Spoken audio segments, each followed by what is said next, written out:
చీపురు హ్యాండిల్ ఏమో బయటికి చూస్తూ ఉండాలి, ఊడ్చే భాగమేమో ఇంటి లోపలికి చూస్తూ ఉండాలి. అలా చీపుర్ని పడుకోబెట్టి ఉంచితేనే లక్ష్మీ కటాక్షం సులభంగా కలుగుతుంది.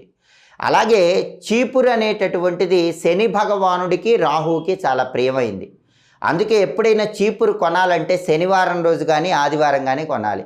శనివారం శనికి ఇష్టం, ఆదివారం రాహువుకి ఇష్టం.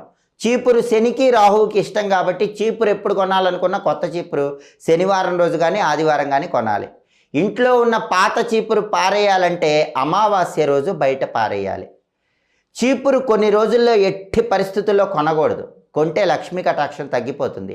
చాలామందికి తెలియక చీపురు ఎప్పుడు పడితే అప్పుడు కొంటూ ఉంటారు. కొన్ని రోజుల్లో చీపురు అస్సలు కొనకూడదు. మంగళవారం శుక్రవారం చీపురు ఎట్టి పరిస్థితుల్లో కొనకూడదు. అలాగే మీరు పుట్టిన తిథి ఉన్న రోజు కూడా చీపురు కొనకూడదు. మీ బర్త్డే ఉందనుకోండి, పుట్టిన తిథి, ఆ రోజు చీపురు కొనకూడదు. అలాగే ఇంట్లో